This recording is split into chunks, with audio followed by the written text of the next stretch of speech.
The Tall Friend. A new safari park was opening, and all the engines had important jobs to do. Percy and Edward's trucks were full of food for the animals. "I'm taking the tallest animal to the park," puffed Thomas excitedly. The other engines tried to guess what it could be. It was a giraffe. All the engines wheezed with wonder. Thomas couldn't wait to show the children the tallest animal on Sodor.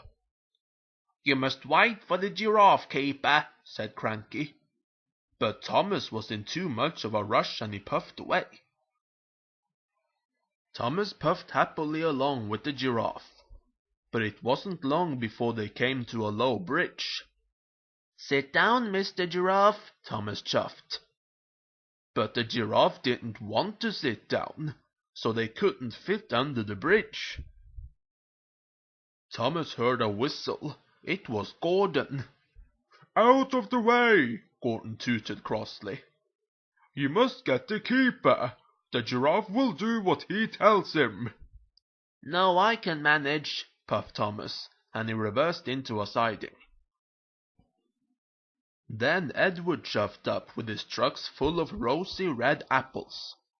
The apples gave Thomas an idea. Perhaps the giraffe would get sleepy and sit down if he ate some apples.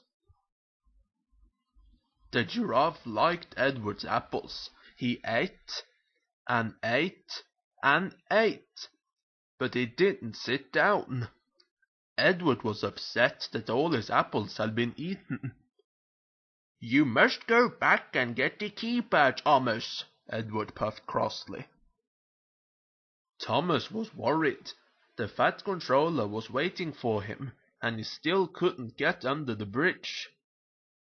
Just then Percy puffed along with a truck full of leaves.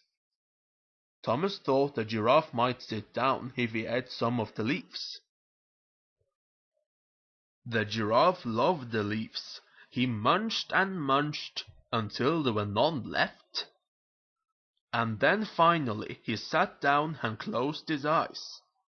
"He's asleep," peeped Thomas. "At last we can go under the bridge to the safari park." Thomas clickety-clacked along the track and under the bridge all the way to the safari park. The Fat Controller was there, and he was cross. There were no apples and no leaves for the animals to eat, and the tallest animal was fast asleep. "I'm sorry, sir," wheezed Thomas. "I should have waited for the keeper." Thomas puffed his fastest to fetch the keeper and take him to the park, and then he shoved away to get more apples and more leaves. When Thomas finally puffed back into the safari park, the giraffe was wide awake. He heard Thomas toot and stretched out his long neck to his new friend. "Welcome to Sodor, Mr. Giraffe," peeped Thomas happily. "It's a wonderful place to live." The end.